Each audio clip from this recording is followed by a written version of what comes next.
Sa bayang Calamba, Laguna, nagsimula ang paglalakbay ng isang batang lalaki, ang paglalakbay ng isip at puso ni Jose Rizal.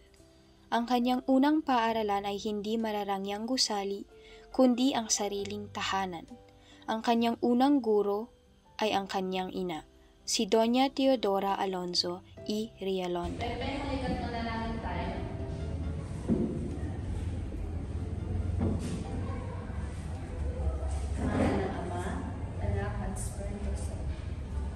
Ama namin, Sumasalangit ka, sumasalangit ka, sambahin ang ngalan mo, sambahin ang ngalan mo. salamat sa araw-araw na biyaya na binibigay mo. Salamat sa araw-araw na biyayang binibigay. Ngayon naman, tayo ay magbasa ng abakada.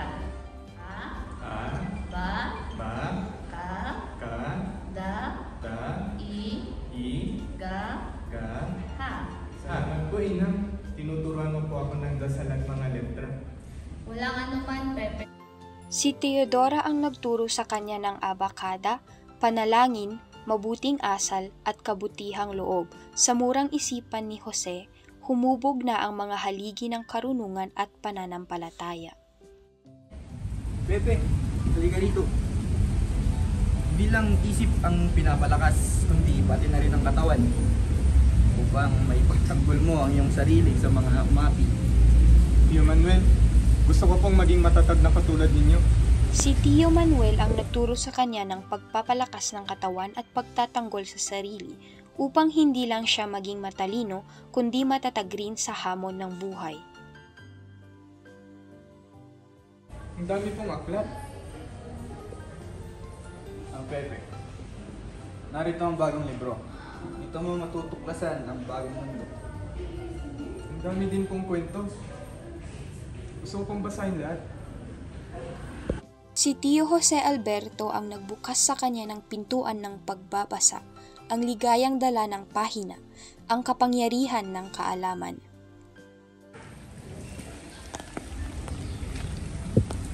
Tumingin ka sa paligid, Pepe. Ang sining ay nasa lahat ng bagay. Sa patak ng ulan, sa galaw ng mga dahon, at sa mga mata ng mga tao. Napakaganda po.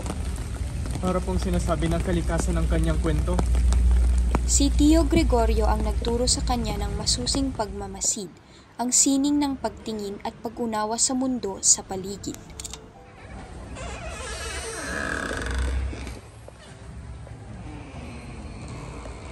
Pepe anak, ito si Ginoong Leon Maduro. Siya ang magtuturo sa iyo ng Latin. Makinig ka ha.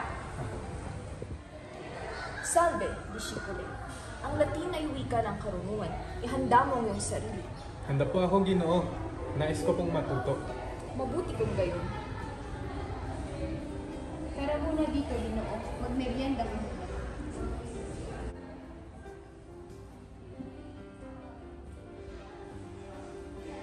Si Leon Monroy, dating kamag-aral ng kanyang ama, ay nagturo kay Rizal ng Latin. Sa loob ng 5 buwan, si Monroy ay naging kanyang gabay. Ngunit hindi naglaon, siya'y nagkasakit at pumanaw.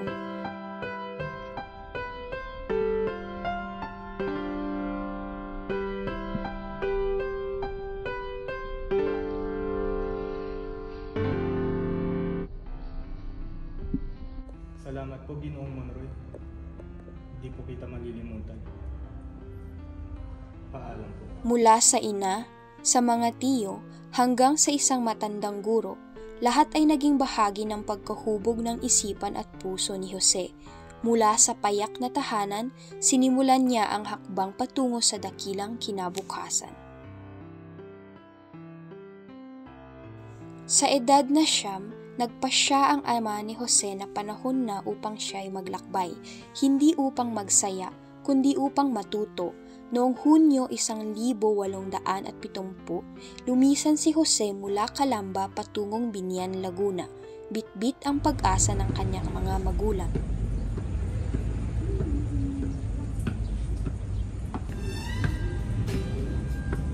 Tao po.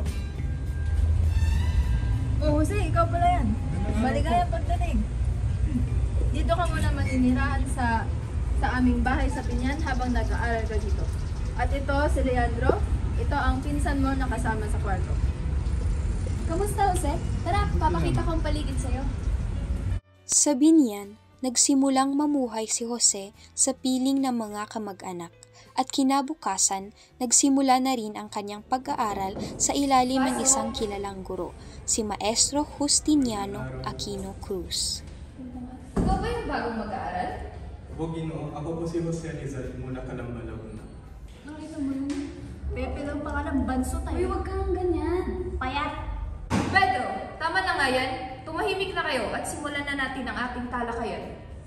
Sa unang pagsubok, pinatunayan ni Jose na hindi batayan ang laki, kundi ang lakas ng loob at pagtitiyaga sa pagsasanay.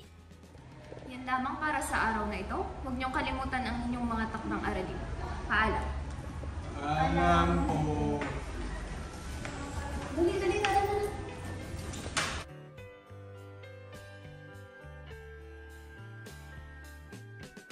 Harapin mo ako kung may problema ka sa akin.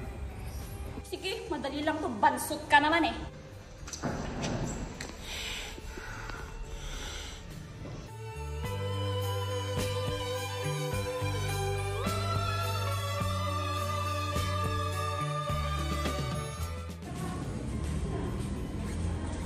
Rizal, gusto mo bang matutong magpinta? Oo naman. May kilala ako isang mahusay na guro, si Ginoong Juancho. Ay, maaari bang ipakilala mo ako sa kanya? Maaari, halika. Kasama ang kanyang kaklase na si Jose Guevara, natuto si Jose ng sining ng pagpipinta sa ilalim ng isang matandang pintor, Juanco, ang biyanan ni Maestro Justiniano. Hawakan mo ito, Jose. Hayaan mong magsalita ang iyong mata at puso.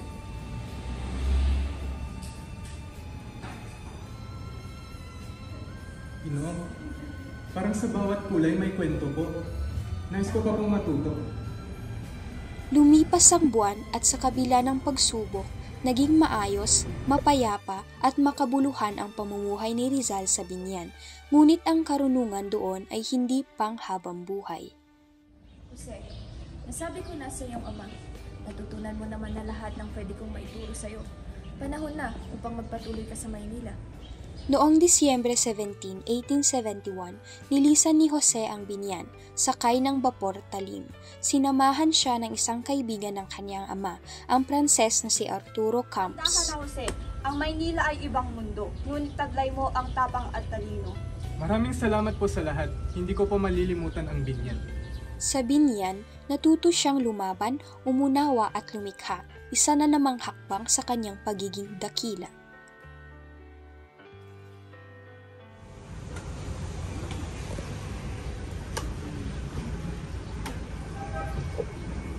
Pepe, ikaw ay magsisimula muli dito sa aming bayan. Mag-aaral ka sa paaralan ng bayan ng Calamba. Magiging guro mo dito, si Gurong Lucas Padua. Siya ay nagtuturo ng aritmetika. Kailangan mo yon bago ka lumuwas ng Maynila. Opo, Itay. Naintindihan mo yon? Muling bumalik si Jose sa Calamba. Sa edad na 10, muli siyang nag-aral sa piling ng sariling bayan. Hindi upang mag-umpisa, kundi upang mas ihanda pa ang sarili. Ngunit sa likod ng kanyang masigasig na pag-aaral, may paparating na unos sa buhay ng kanyang pamilya. Sa utos ng hukom, ikaw, Doña Teodora, ay dadalhin sa Santa Cruz. Ikaw ay pinararatangan ng pakikiisa sa tangkang paglason ng iyong kapatid na si Jose Alberto. Hindi ko kayang gawin ng ganon. Isa akong ina, isang guro, isang Kristiyano. Si Doña Teodora, ang unang guro ni Jose o ang kanyang ina, ay naging biktima ng kasinungalingan at puot. Isang tenyente na may lihim na galit sa kanilang ama ang naging kasabwat ng taksil na asawa ni Jose Alberto. Sa utos ng hukom na may galit sa pamilyang Rizal, siya ay naglakad ng malayo mula Calamba hanggang Santa Cruz, Laguna. Ina! Ina! Hindi ko makakalimutan ang araw na ito. Kung ganito ang iginaganti sa mabubuti, kailan pa magwawagi ang katarungan?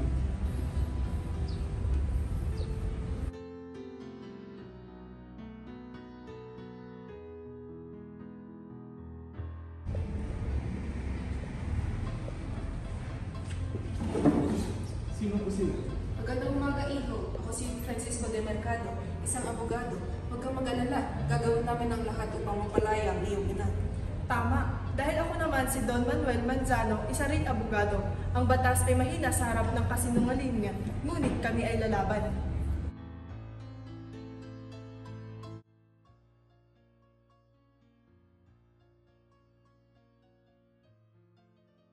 Kasama ang kanyang batang kapatid na si Soledad na kinatuwaan ng Gobernador General sa isang salo-salo dahil sa kanyang sayaw, nagsanib puwersa ang mga kamag-anak upang ipaglaban ang kalayaan ni Doña Teodora.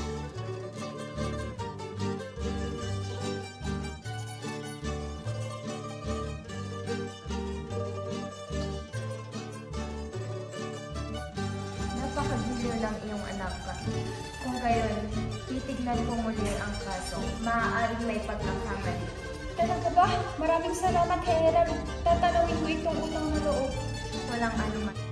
Ngunit hindi pa man tuluyang humuhupa ang unos sa pamilya Rizal, isang mas mabigat na dagok ang dumating. Pepe, pagkasa sa Cavite. Tatlong paring martir, si Gomez, Burgos at Zamora ay binitay. Ako'y nanganib, Brim. Ako'y kasama sa kilusang ito. Ako'y walang sala. Ako'y mamamatay sa aking bayan na hindi ko nakikita ang buhang liwayway ng aking bayan. Kayong makakakita nito, salubungin ninyo ito para sa akin.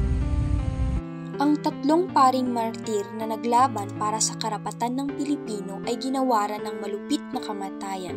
Si Pasiano na kasangga ni Padre Burgos sa adhikain ng reforma ay muntik na ring madamay. Pati ang mga pari, pati ang mga marurunong, walang ligtas.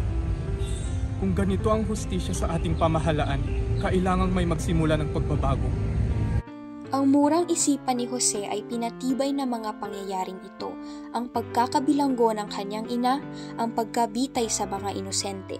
Unti-unti, isinisilang ang isang dakilang paglalakbay, hindi lamang ng isang bata, kundi ng isang bayani.